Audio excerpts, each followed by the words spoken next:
और उसी दिन भगवान गोप बालक बने और बछड़े बने, और वे गोप बालक और बछड़े ब्रह्मा जी की माया से भगवान श्री कृष्ण की योग माया के संकेत को पाकर अलग रहे, शांति में सोए रहे। साल भर बीत गया, इस बात को किसी ने जाना नहीं, न ब्रज बालकों ने, न ब्रज के किसी और प्राणी ने। साल भर बीत गया। आज साल भर बीतने के बाद फिर लीला प्रारंभ हुई। तब बच्चों ने आकर के अपनी अपनी माताओं से कहा कि भले ये भैया कन्हैया ने आज ये अजगर को मार दिया और हम लोगों को बचा लिया। इस प्रकार ब्रह्मा जी की प्रार्थना, ब्रह्मा जी की इच्छा को भगवान ने पूर्ण किया। ये सब लीला सुना दी और परीक्षित से कहा कि ब्रह्मा जी की इच्छा तो पूर्ण हुई हो या न हुई हो, ये तो ब्रह्मा जी जाने, अवश्य हुई है। लेकिन सुखदेव जी कहते हैं मैं तो ये कहता हूं कि जो इस ब्रह्मा जी की लीला को सुनता है,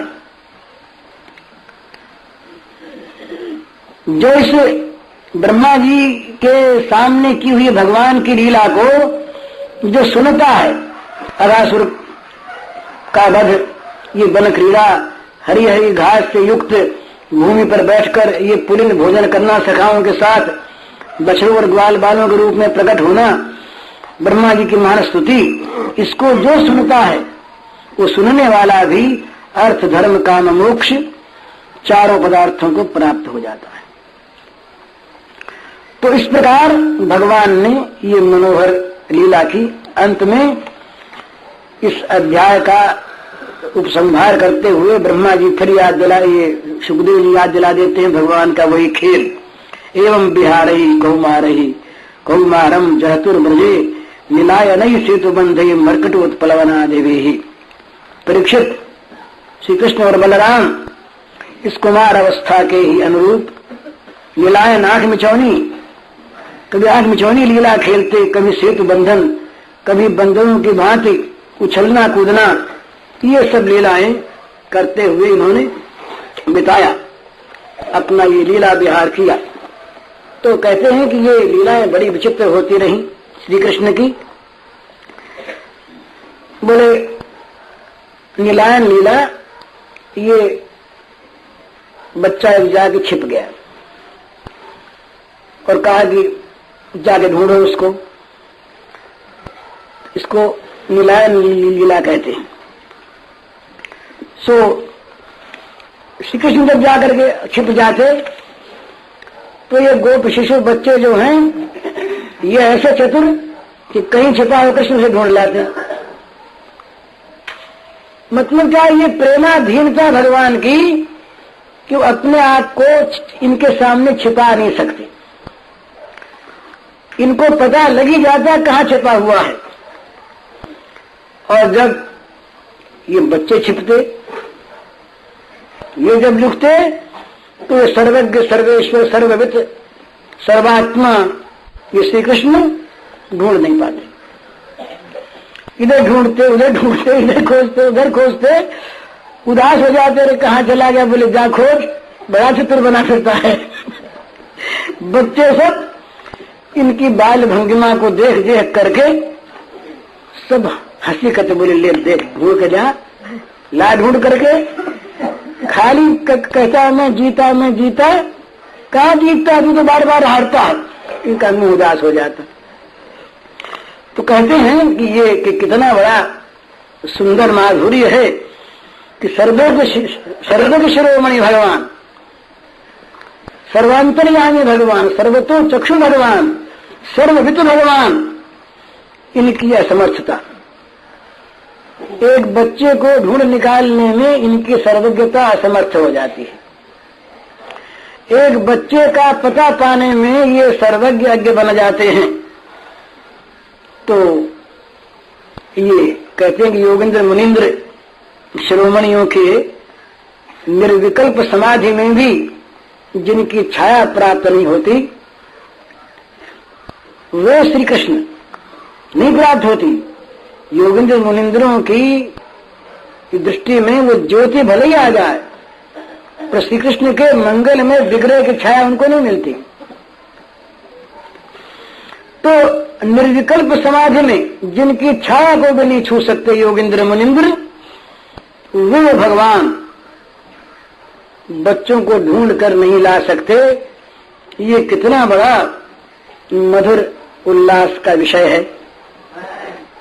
इस प्रकार खेलते। और कभी कभी बोले हम तो राम जी की लीला खेलेंगे, मैया से कहते बोले मैया आज तो राम लीला करेंगे हम। तो मैया कहते अच्छा बेटा करो। तो बोले पुल बांध है, अब जमुना जी पर तो पुल बांधने के लिए बड़ा मुश्किल इतनी बड़ी जमुना को, तो जरा सा कोई नाला बहा देते छोटी सी, मैया जैसे ली खींच देती और जरा सा पानी डाल देती उसमें, तो वो मानसी गंगा इनकी, गिरिराज के पास मानसी गंगा है ना, वो ऐसी है। या कहीं कोई जरा सा सोता कोई बाहर निकला हुआ पानी जमुना जी का मिल जाता किसी स्रोत में, तो उस पर ये पहले कुछ बांस डाल देते, यहाँ से वो बांस तो आई जाता, छोटी सी लकड़ी डाल देते, तो सभी मिट्टी उट्टी डाल देते। फिर बोले सेतु बनाना ना पत्थर का, तो छोटी छोटी शिलाएं पत्थर के टुकड़े ला ला करके उस पर रख देते। बोले अब उतरो पार तो यूं सेतु बना कर वे लंका विजय लीला करते, राम लीला करते। और उस समय सब बंदर पार उतरे ना, स्वयं तो राम बनते और सखा सब बंदर बनते। तो बंदरों के साथ दाऊद जी को कहते कि दाऊद जी तुम बड़े हो तो क्या है, तुम लक्ष्मण बन जाओ। तो दाऊद लक्ष्मण बन जाते, लक्ष्मण तो थे ही दाऊद जी। इस प्रकार से क्रीड़ा करते। जो इस क्रीड़ा को देखता वो प्रेमावेश में मत्त हो जाता। और ये नंद बाबा यशोदा मैया ये भी आती, जो कैसा खेलना सीख गया, पुल बनाने लगा है और ये नाम लीला करता है। तो मैया गोद में उठा लेती, कहती बेटा अरे नीलमणि तू ये लीला कहाँ सीख गया, तेने रामायण कब सुनी बता सुनी रामायण तेने? तो कहते कि हाँ वो गर्ग जी आया करते हैं ना, रामायण बांटा करते हैं तो मैया मैं भी सुन लेता हूँ, हंस के रह जाते फिर। अब मैया को क्या पता कि राम यही है हंस देते। और बोले मैया आज तो बंदर ही बनेंगे हम। तो बोले अच्छा बंदर बनो, दांत दिखाओ। बोले नहीं नहीं कूदेंगे गाछों पर से तो मैया बेचारी डर जाती। तो चारों तरफ वो बूढ़े बूढ़े वयस्क और बड़े बड़े जवान गोप खड़े हुए, कहीं ऊपर से गिरे तो थाम लें। तो कम्बल उम्बल बिछा करके और बड़ी बड़े सुंदर सुंदर गद्दों को ले करके पेड़ों के नीचे खड़े हो जाते तमाम। और ये फिर एक डाल से दूसरी डाल पर, छोटी छोटी डाल पर ही कूदते, तो इस डाल से उस डाल पर, उस डाल से उस डाल पर, और बंदरों की भांति किलकारी मारते।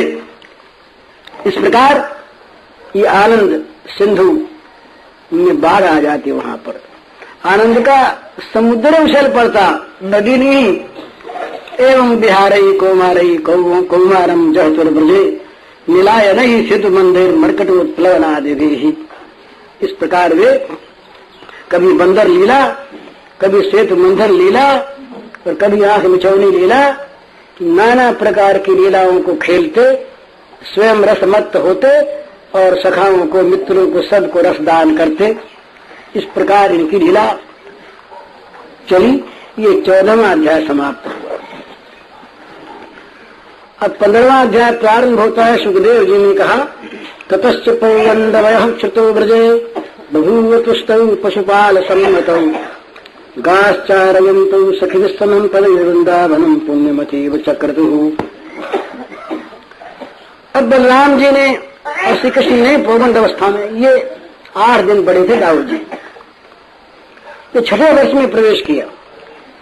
अब इन्हें गाय चराने की स्वीकृति मिल गई और गाय चराने के लिए वृंदावन में जाते और अपने चरणों से वृंदावन को पावन करते। ये पहला श्लोक। अब ये गाय चराने की लीला का बड़ा विशद वर्णन है गोपाल चंपू, वृंदावन चंपू आदि में, और सैकड़ों पेज का वर्णन है, एक दो का नहीं। उन्होंने लीला को देखा, उसमें से थोड़ा सा हम लोग याद कर लें, बड़ा सुंदर है। तो ये गाय दूल्हन कुछ सीख गए थे पहले ही, वो तो लंबी लीला है, कैसे गाय दूना सीखे और किस तरह से मधुर लीला की, तो गाय दूना सीख गए। और गाय, अब वो सबके मन में बड़ा आनंद। तो इसके बाद क्या हुआ कि अभी जब 6 वर्ष के हुए तो इनके मन में आया कि हम गाय चरावें, अब गाय चरावें। लेकिन अब मैया कैसे माने गाय चराने की बात? तो ये बार बार मैया से कहते, मैया टाल देती, कुछ दिन ठहर जा, कुछ दिन ठहर जा, अब की करेंगे, अब की करेंगे। तो ये चाचा जी से जाकर के बोले एक दिन, सन्नंद से और नंदन से, देखो चाचा जी अब हम तो बड़े हो गए और अब हम चाहते हैं गाय चरावें, और ये मैया मानते नहीं, बाबा मानते नहीं, तो तुम लोग कुछ उपाय कर दो, प्रार्थना करो। और कभी बाबा अकेले मिलते तो बाबा की गोद में जाके बैठ जाते, बोले बाबा देखो हमारी मनोहा तो रखनी पड़ेगी ना तुमको, देखो इतने दिन हो गए और हम चाहते हैं वन में जाएं, बड़ी बड़ी गायें सबको ले जाएं, इनको चराएं, और तुम चराने देते नहीं बाबा। तो बाबा बोली सुनकर तो बड़े प्रसन्न होते, कैसा मीठा बोलता है, कैसी कैसी मीठी मीठी बात करना जान गया है। लेकिन मन में डर होता है कि ये गायों के साथ कैसे इनको भेजें। तो बात क्या हुई कि 2 दल थे इस समय। पहले तो ये केवल बछड़ों को ले गए, छोटी छोटी बछिया बछड़े ये सब जाते, पर ये बच्चियां कुछ बड़ी हो गई, कुछ गाभिन हो गई, और कुछ के बच्चे हो गए, बछड़े हो गए। तो ये भी सब इसी दल में साथ जाते। बड़े बड़े गोपों ने चेष्टा की कि जो बच्चियां ब्याह गई है, जो गाभिन है, उनको इनके दल से हटा लिया जाए। पर ये तो वो बच्चियां पहले से इनके पास रही और इनके हाथ से उनका लालन पालन हुआ। ये कोमल कोमल हरी हरी घास को तोड़ तोड़ करके, काट छील छील करके उनके मुंह में देते, हाथ से अपना हाथ फिराते, सहजते, गले पर हाथ फिराते, पूंछ को अपने पीतांबर से झाड़ते, अंगों को झाड़ते। तो ये गायों ने स्वीकार नहीं किया। मैंने जब जब कोई गोप आता इन गाभिन गायों को और ये नई वत्सवती छोटी छोटी गायों को लेने, तो ये बिजक जाती। और इनका दूध भी यही दूते, तो वो वर्णन करते बड़ा सुंदर। वो कहते हैं कि ये दूसरे कोई गोप पास आते तब तो स्पर्श नहीं करने देती, तो सिंह लेकर के मारने दौड़ती, भाग जाता बेचारा। और ये जब छोटे से नन्हे से श्री कृष्ण ये आके सामने खड़े होते तो मनो चुपचाप वो एक बड़ी मधुर ध्वनि हम करने लगती और मानो कहती कि तुमको दूध दूहना नहीं पड़ेगा लाला, तुम तो रख दो इस बर्तन को। तो कहते हैं कि बर्तन रख देते और थनों से दूध बरसने लगता, धारा बहने लगती, दोहनी खाई नीचे रख देते और क्षणों में वो दूध का बर्तन भर जाता, इनसे उठता नहीं, इतना बड़ा बर्तन वो भर जाता। ये तो पहले से सखा लोग तैयार रहते बर्तन उठा के ले जाने के लिए, और उसके बाद बर्तन भर जाने के बाद भी दूध की धारा बहती रहती, वो धवल धारा दूध की बड़ी सुंदर। इतना दूध कहां से आ जाता उन गायों में? पर ये तो कन्हैया के श्री करकमल स्पर्श की महिमा थी। और छोटे बछड़े, छोटा छोटा अभी बालक पैदा हुआ है, बछड़ा अभी पैदा हुआ, कुछ ही देर हुई और वो इनकी ओर देखने लगा। तो श्याम सुंदर उसके मुंह को पकड़ के गाय के थन के लगा देते, अपने कर पल्लों से बछड़े का मुंह पकड़ करके नंदलाल उसके थन से सटा देते, फिर भी वो आंख फेर लेता। वो नंदलाल के श्यामल अंगों में ही मानो उसकी आंखें उलझ जाती। ये भगवान की माया का प्रभाव, लीला का प्रभाव। तो ये गायें तो उनको छोड़ के गई, तो एक तो इनका दल बना, बछड़े, बछिया, छोटी गाभिन गायें और छोटी पहली ब्यान की गायें, ये तो इनका एक दल। और दूसरा दल उसमें बड़ी बड़ी गायें तमाम। तो लेकिन इनके मन में आया कि ये बड़ी गायों को भी हम चरावें। तो भगवान ने सोचा कि यूं तो ये होगा नहीं, कुछ काम, कुछ दूसरी बात करें। तो एक दिन क्या हुआ कि दोनों दल आते दफे आगे पीछे आया करते, पर उस दिन साथ हो लिए। बड़ी गायों आया समूह भी, और ये छोटे छोटे बछड़े, बछिया, गाभिन और नववत्सवती गायों का दल भी जो कृष्ण के अधीन था, ये दोनों लौटने के समय साथ हो गए। साथ हो गए तो अब तो सारी गायें जो थी उस दल को छोड़ करके इस दल में आ गई, इस दल में आ गई। और ग्वालों ने रोका उका कि भाई अपना अपना अलग अलग काम है, अलग अलग अपने दल हैं, तो ये क्यों आके मिले, पर ये गाय माने थोड़े। तो बड़ा आश्चर्य हुआ गोपों के मन में। बोला अच्छा कल से आगे पीछे रखेंगे, अब कुछ और देर से, वो अगर पहले गए तो हम 1 घंटे बाद जाएंगे, और नहीं तुम तड़के उठ चलेंगे 1 घंटे पहले तो शामिल नहीं होंगे। पर महाराज बड़ा आश्चर्य हुआ, अब गायों ने तो सवेरे जाना ही बंद कर दिया। ये लठिया दिखावे, डरावे, भगावे, धमकी दें, पर गायें तो टस से मस न हो, एक पैर भी आगे न बढ़े। वो तो बोले, एक ने कहा जरा कन्हैया को तो लाओ। तो कन्हैया रहा अपनी गायों के दल में, सरदार वहां पर। बोले कन्हैया हमारी गाय आगे नहीं बढ़ती है, तुम चलो। बोले तुम ले जाओ अपनी गायों को, हमको चलो तुम्हारे दल में। हम अपनी गाय में ले जाएंगे, तुम्हारी गाय में ले जाएंगे। अरे बोले भैया वो गाय चलते नहीं, वो चलती तो तुम लोग क्या करते हो, इतनी बड़ी हो गई, इतनी देर तक गायों को आग नहीं जानते। हटाओ, हटी नहीं गाय। तो हाथ जोड़ने लगे। बोले कन्हैया जरा तू चल, एक बार तो चल। तो कन्हैया जाके खड़े हुए, चलने लगे, गाय सब चलने लगे। फिर कन्हैया हटे, फिर गाय रुक गई। अब बड़ी आफत तो इन्होंने आके नंद बाबा से कहा कि महाराज ये तो बड़ी आश्चर्य की बात हुई। सर्वम गो जातम न तो भगवत जातमंतरा पदमपि पद प्रददाति कथनचित नैवाग्रावस्थिति आद्य ता प्रस्थापिता संति। बाबा नंदराज, ये तो गायों की तो दशा विचित्र हो गई आज। ये आपका बेटा जब तक नहीं जाता तब तक तो ये एक पैर भी आगे नहीं बढ़ती। अब हम लोग क्या करें? आज जब उसको बुलाया गया, स्वयं आके जब आगे खड़ा हो गया, तब कहीं उसकी सहायता से वो वन में भेजी जा सकी। ये तो वन में जाती नहीं। गोपेश को, नंद बाबा को बड़ा आश्चर्य हुआ। बोले भी क्या कारण है ऐसा, क्यों ऐसा हो गया भाई गायों में? वात्सल्य भाव है ना। अरे बोले नंद बाबा, ये तुम्हारे बेटे में तो यही तो जादू है। भगवत पुत्र कुतचित यत् स्नेहम जंजवती तत्र सर्वत्र चैव दृश्यते। ये तो बाबा अब जानी हुई बात हो गई। सबने जान लिया कि जहां कहीं जिसके प्रति भी ये तुम्हारा बेटा जरा सा प्रेम दिखलाता है, वहां यही होता है। इसको छोड़ के कोई हटता ही नहीं, चाहे गाय हो, चाहे बछड़ा हो, चाहे आदमी हो। ये एक दिन की बात है, रोज हम तो देखते हैं। तो बोले फिर क्या करें? तो सारे गोप मंडल ने कहा कि फिर डरते क्यों हो, हम लोग साथ तो रहेंगे, देखते देखते रहेंगे।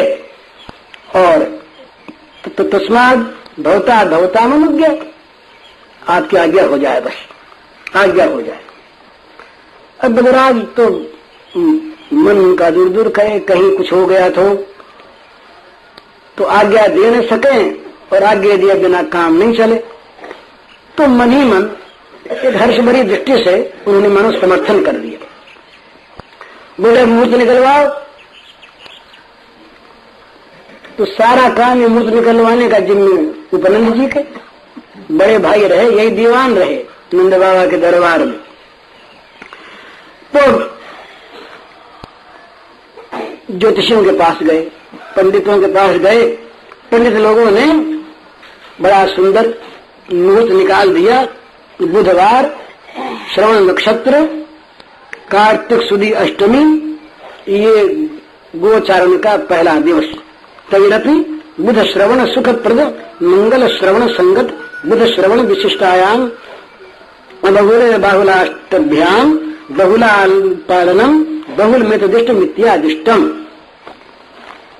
उन्होंने मुहूर्त निकाल दिया कि बस ये कार्तिक सुदी 8वें बुधवार श्रवण नक्षत्र, इस दिन ये गोचारण का कन्हैया मुहूर्त करें। अब महाराज मुहूर्त का उत्सव शुरू हुआ।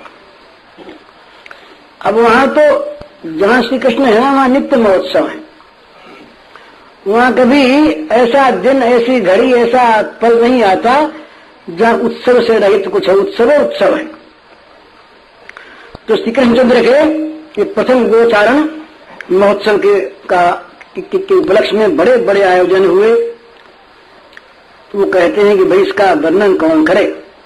एकस्य चेत वक्ता निश्चु सदायुतम तदा तद वक्तुम इच्छन्तु यद्यायु सर्वदायुतम। कहते हैं भाई इस महोत्सव का कहीं वर्णन करना चाहते हो क्या? बोले नहीं कर सकोगे। इसके लिए एक नहीं अनेकों तो वक्ता चाहिए और एक एक वक्ता की आयु 10,000 वर्ष की होनी चाहिए और वो आयु भी सदा बनी रहनी चाहिए, उसका क्षय नहीं होना चाहिए और वो निरंतर वर्णन करते ही रहे, तब भले कुछ वर्णन हो सके, नहीं तो वर्णन इसका कोई कर नहीं सकता। अब महाराज एक दिन उत्सव हुआ था जो वत्सचारण प्रारंभ हुआ।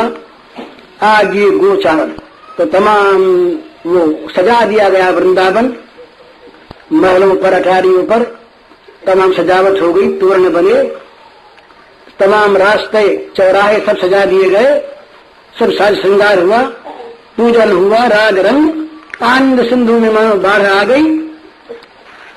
तो कहते हैं कि भाई वाणी से तो ये व्यक्त हो नहीं सकता। किसी भाग्यवान के नेत्र यदि श्री कृष्ण चरण नख चंद्रिका से आलोकित हो जाए, भगवान के चरणों की नख ज्योति किसी के आंखों को प्रकाशित कर दे, तो वो भले ही एक क्षण भर के लिए इस उत्सव को देख ले, वाणी से वर्णन करके या सुन करके कोई इसको समझे, ये असंभव है। तो ये गोपाल, ये जो वत्सपाल थे, आज ये गोपाल हो गए और चारों तरफ मंगल, सारे वृंदावन में गीत, तमाम ब्रज सुंदरियां जो हैं वो मंगल गीत गाने में लग गए, तमाम घर घर में आरती उतरने लगी। आज नीराजन और दुंदुभी, ये नगाड़े, ढोल, मृदंग, मुरज, आनक, बंसी, थाली बजाने लगे लोग, कांस पात्र, और चारों तरफ सब दिशाओं में नंद कुलचंद्र की जय, रोहिणी नंदन नर्तन की जय, गोपालोचित नद्य देश बलनई रक्षा विधान ध्रुजाद आशुर्भी सुजना जलभ्यरचनई ब्रज्यारण्यराजनैः संगानान्वितवाद नृत्य निकरैः सस्वजयाद्यारवैः श्रीमान गोप महेंद्र सूनुरमद्रामेण धेनुरनु।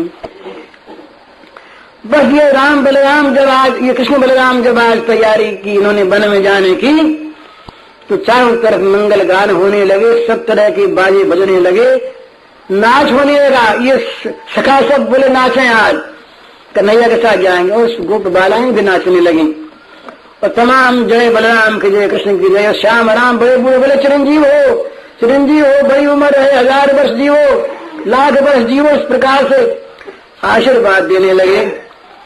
अब श्री कृष्णचंद्र गायों के आगे आ गए, दाऊ जी को साथ ले लिया, बोले आज तो गायों का भी श्रृंगार हुआ, बड़ा भारी श्रृंगार गायों का।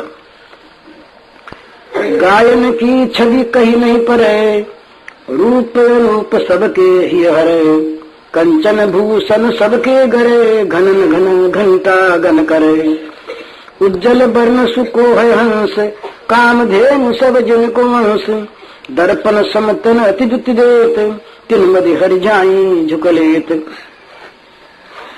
इस प्रकार तमाम गायें सजाई गई।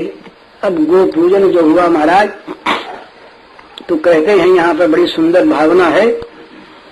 वो कहते हैं कि ये गो पूजन जो किया श्री कृष्ण ने, ये दो आंखों वाले के लिए तो देखने की चीज थी नहीं। हजारों गायें और हजारों का पूजन सबका एक एक का करना, ऐसा नहीं किसी को प्रतिनिधि मान के एक की पूजा श्री कृष्ण ने कर दी और सबकी पूजा हो गई, सो नहीं, सबकी पूजा श्री कृष्ण ने की। तो इस पूजा को देवताओं ने देखा। उससे वो शोभित भगवान का मस्तक, उन मस्तक को गायों के खुरों पर स्पर्श करा के बंधन किया भगवान ने, उनका मान बढ़ाया। उसके बाद ब्राह्मणों को, पुरोहितों को खूब दान दिया, परिमित दान दिया, दक्षिणा दी और सबको आनंद समुद्र में निमग्न कर दिया। फिर ताऊ जी के, चाचा जी के, पिताजी के, जितने बड़े बड़े ब्राह्मण थे उनके, माताओं के, और चरणों का स्पर्श किया। और अपने वो कहते हैं मंजुल अंजलि पुटों से, उसके संकेत से उन्होंने पूर्व भाग में उनको आगे विराजित कर दिया और स्वयं उनकी ओर मुख करके और अपने बड़े भाई बलराम के साथ वहां पर स्थित हो गए। तब अभी जाने की तैयारी पूरी, पूजन वूजन सब, आशीर्वाद सब प्राप्त हो गया। अब ब्रजराज ने अंतिम वो झंडी दिखाते हैं, बोले विदा हो। तो नंद बाबा ने एक मणियों की लखुटी छोटी सी बड़ी कोमल ये ला के उनके कर कमल में दे दी कि देख भैया, ये बेटा ये गायों के लिए है, मारना वारना नहीं। और लगती क्या, वो तो वो अगर किसी के स्पर्श हो जाती गाय के तो गाय निहाल हो जाती। बोले अब जाओ। मैं कहते क्षण ठहरो, अरे हमारा काम तो बाकी रह गया, तुम्हें झंडी दिखा दी तो क्या हुआ। मैया की आंखों में आंसू आ गए। मैया ने कहा भैया तुम लोग यहाँ आओ। बलराम को बुलाया, श्रीराम को बुलाया, सुदाम को बुलाया। राम प्रागस्य पश्चात भव सुबल युवाम श्रीलदामन सुदामन दो पार्श्वस्थौ भवेतम दिशि विदिशि परे संतु चात्मीय बंधो इत्थम हस्ते विधृत्य प्रतिशिशु दिशति तत्र कृष्णस्य माता तत्तत्कर्माधिकारस्य मग्दधति नेत्र नीरैरसिक्ता। मैया के प्रेम का क्या कहना है। ये बोले अरे बेटा बलराम, तू भैया इस कन्हैया के आगे आगे हो जा, तू इस नीलमणि के आगे हो जा। अरे सुबल बेटा तू इसके पीछे चलना। अरे श्रीराम, सुदाम बेटा तुम दोनों मेरे बड़े प्यारे बेटे हो, तुम दोनों इसके अगल बगल में चलना। चारों बना दिए, एक आगे एक पीछे, दो अगल बगल। और सबसे कहा अरे शिशु, अरे बच्चों सुनते हो ना, देखो तुम चारों ओर से घेर के चलना भला इसको, ये तुम्हारा बड़ा प्रिय है, तुम्हारा आत्मीय है, तुम इसको अपने ही मानते हो, तुम्हारा भैया है और ये तुम्हारा भला भी चाहता है, सूरज है। इसको चारों ओर से घेर करके आवृत करके चलो। यूं मैया कहती कहती सूर्य से विवल हृदय मैया का, और एक एक बच्चे का हाथ पकड़ पकड़ करके उसको समझा रही मैया, आदेश दे रही और प्रत्येक को मन निहाल कर रही है श्री कृष्ण सेवा संबंधी कार्यों का निर्देश करके। जो श्री कृष्ण की सेवा में किसी को लगा दे वही वास्तविक हितैषी है और वही निहाल करता है लगाने वाले को। तो मानो प्रत्येक गोप शिशु का हाथ पकड़ पकड़ के श्री कृष्ण की सेवा में नियुक्त कर रही है माता। और ये सब करते हुए है क्या, उनकी आंखों में आंसू की धारा बरस रही है, झर झर झर झर आंसू झर रहे हैं और मैया सबको समाधान दे रही है बच्चे की। अब वाणी कहां तक इसको कहे, इस प्रकार से पौगंड वयस्क, ये पौगंड अवस्था में 6 वर्ष की अवस्था को प्राप्त करके नील सुंदर वृद्ध गोपों का अनुमोदन प्राप्त करके, पिताजी की और चाचा ताऊ की आज्ञा प्राप्त करके आज ये गोपाल बन गए। ततश्च पौगंड वयस्क तो बधु तुष्टौ पशुपाल सम्मतौ गाश्चारयन्तौ सखिभिः समं पदेर्वृंदावनम पुण्यमती व चक्रतु। ये बस गोचारण करते हुए वृंदावन के वृंदाकानन की ओर जा रहे हैं। और उस भाग में उस वनस्थली के प्रत्येक अंश पर ही जहां आज तक किसी दूसरे पशुपाल का साम्राज्य नहीं, एक छत्र इस अनोखे बालक का साम्राज्य हो गया। वो वनभूमि आज इनके ध्वज अंकुश वज्र इत्यादि चिन्हों से समन्वित पदांकों को पदचिन्हों को प्राप्त करके मानो समलंकृत हो गई। आज जब पौगंड अवस्था आई, पशुपालन सम्मत दो भाई, निज गोधन लय भ्रात समेता, सखन संग नृप कृपा निकेता, बन बन धेनु चराय प्रवीणे, वृंदावन भू पावन कीने, निज पद अंकित कर यदुनंदा, महापुण्य तुम चिति सुख कंदा पुण्यमयी। ये धरती धन्य हो गई वृंदाकानन की। अब चले आगे।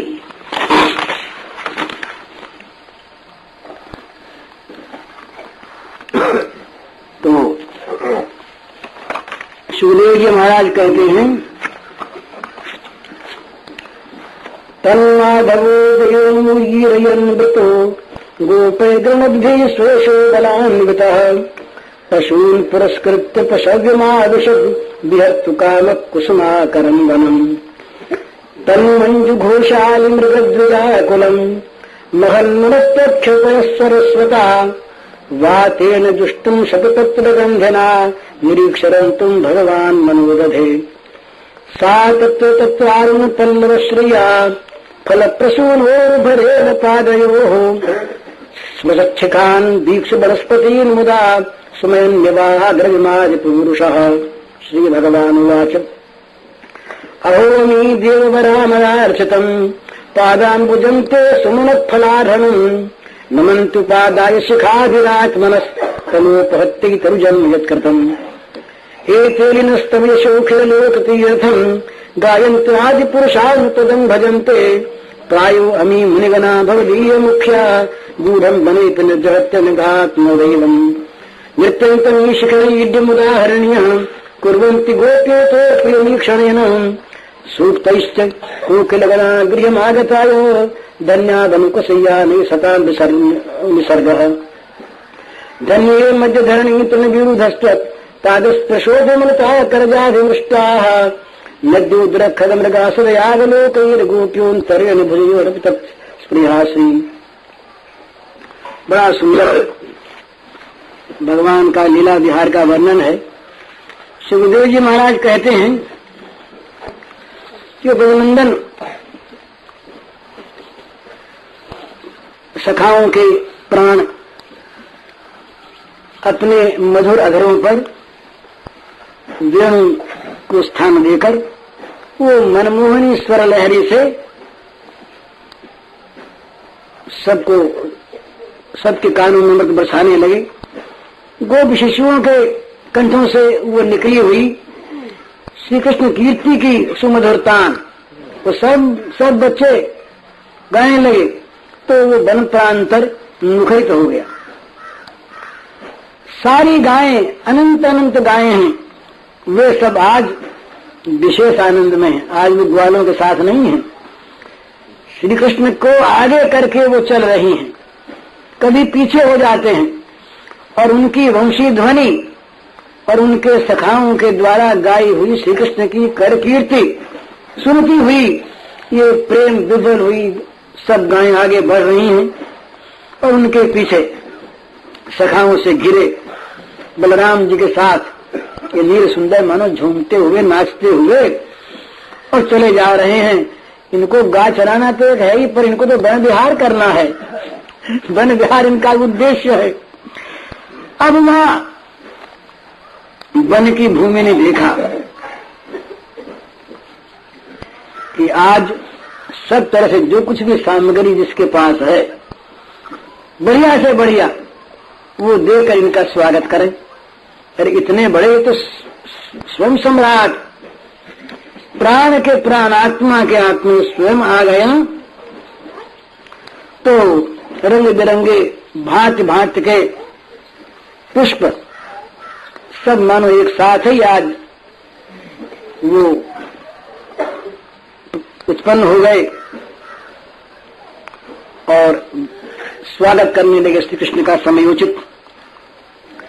ये बेलों के मानो तोरण बन गए अपने आप, और ये वन मानो प्रतीक्षा कर रहा है श्याम सुंदर की कि हमारा अभिनंदन स्वीकार करो, स्वागत स्वीकार करो। तन माधवो दीन मुदीर निवृतो गोपी गणदुभी स्वयशो बलान्वितः पशून पुरस्कृत पशुभ मारुषद व्यर्थ काम कुसुमाकरम बनम। ये फूलों की खान कुसुमाकर, ये वन की शोभा, इसमें विहरण के लिए भगवान पहुंच गए। अब वो कहते हैं कि भाई जब स्वयं सम्राट आ जाए, और सम्राट भी केवल सम्राट नहीं, हृदय के सम्राट। दो तरह के बादशाह होते हैं, एक बाहरी बादशाह जहां सभ्यता से, भय से, कुतूहल से स्वागत करना पड़ता है, और एक हृदय के बादशाह, हृदय के सम्राट। तो वहां पर तो हृदय में ऐसी उत्कंठा उत्पन्न होती है कि जो कुछ भी हमारे पास है, ये सारा का सारा आज ही इनके चरण सरोजों में समर्पित करके धन्य कर दिया जाए। तो आज ये वृंदा कानन अपने कोष की, अपने खजाने की अपरिसीम सारी संपत्ति को श्री कृष्ण श्याम सुंदर के चरण कमलों में समर्पित कर रहा है। और केवल स्वयं नहीं, इसमें रहने वाले जितने भी चराचर प्राणी हैं, सबको साथ लेकर मानो वो अपने को न्यौछावर कर रहा है कि श्याम सुंदर के चरण सरोजों पर।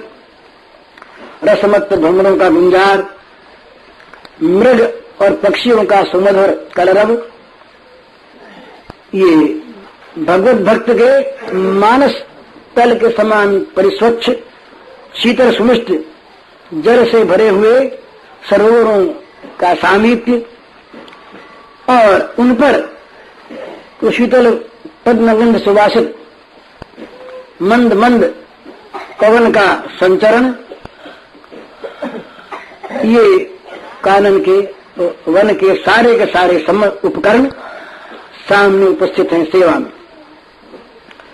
भगवान का ध्यान उतर गया। सेवा की सामग्री स्वीकार करनी चाहिए। कोई सेवा की सामग्री दे, अपने को दे, कहीं जाए और स्वागत सत्कार हो, और उस स्वागत सत्कार को बिना ही स्वीकार किए मुंह बनाई चल दिया जाए वहां से, तो वो सेवक कुछ बोलता तो नहीं, पर वो कुछ बिना पाए रह जाता है। शाबाशी नहीं पाना चाहता, वो पाना चाहता है प्रेम, पाना चाहता है उसके सुख का, प्रेमास्पद के सुख का आश्वासन, बोले हमारी सामग्री से उनको कुछ सुख मिला। इस प्रकार तो भगवान के नेत्र गए उधर। अब वो जो सुखमय वायु बह रहा था, उसने भगवान के श्रीअंगों का स्पर्श प्राप्त कर लिया। भगवान के कानों में वो मंजू घोष वहां का भर गया। भगवान के नासिका में, घ्राण में वो नाना प्रकार के सुंदर सुंदर पुष्पों के सुवास संचित हो गए। भगवान की आंखों के सामने वो सारे मनोहर दृश्य आकर के उनको आंखों ने ग्रहण कर लिया। इस प्रकार उनके सारे इंद्रियों ने, कर्ण, त्वक, रसना, आंखें, नासापुट, सबके आनंद का वर्धन हो गया।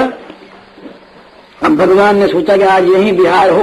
निरीक्षण तुम भगवान मनोदधे, भगवान ने उधर मन लगाया यही विहार हो। तो अब इनके आदर को स्वीकार कर रहा है। बड़ी सुंदर ये सीखने की चीज है। परंतु साथ में बड़े हैं, बलराम जी साथ हैं। बलराम जी कुछ बोल देते तो बात दूसरी थी, पर बलराम जी बोले कैसे? ये वन भी सुनना चाहता है इन्हीं के मुख से,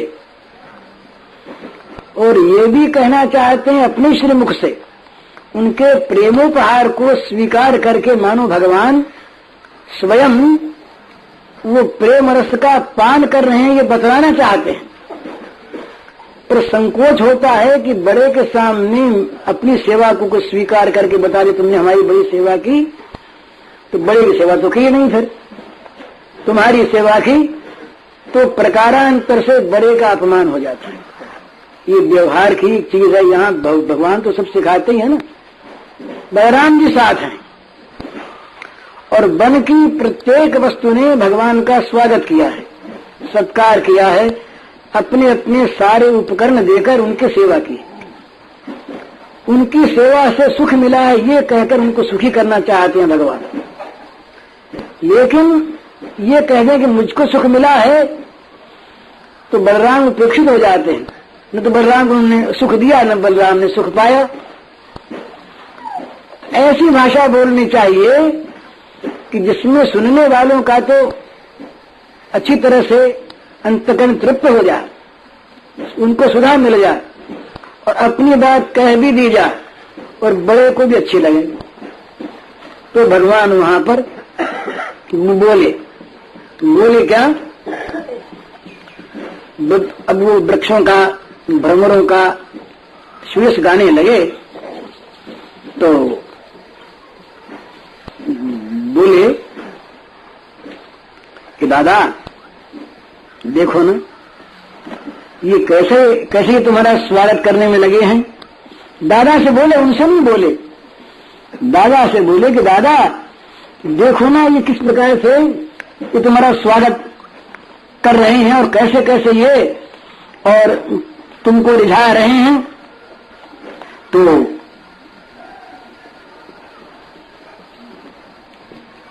उन्होंने सब चीजें देखी तो कहाँ गया वो, हाँ ये बोले श्री कृष्ण बोले कि देखो दादा तुम तो आदि पुरुष हो और तुम सबसे बड़े देवता और देव शिरोमणि हो, तो यूं तो बड़े बड़े देवता आपके चरण कमलों की सब पूजा करते रहते हैं, परंतु ये देखो ना ये वृक्ष और आज किस प्रकार से आपकी पूजा में ये सब लगे हैं। और ये देखो ये भ्रमर जो हैं ये गुनगुन गुनगुन करते हुए ये मानो आपका ये गुणगान कर रहे हैं। और ये देखो ना ये हरिणियां जो हैं ये कैसे ऊपर को मुंह करके आंखों को तुम्हारी ओर लगाए, ये तुम्हारा आनंद बढ़ा रही हैं, तो तुम्हारी ओर प्रेम पूज से दृष्टि से देख देख कर। और देखो ये मयूर जो है ना मोर, ये देखो कैसे नाच नाच कर और तुम्हारा स्वागत कर रहे हैं, तुम्हारी पूजा कर रहे हैं। और देखो भैया ये कोयले ये मधुर कुहू कुहू कुहू कुहू बोल करके ये कहते हैं कि बलराम जी आइए, आपका स्वागत है, हम क्या आपकी सेवा करें।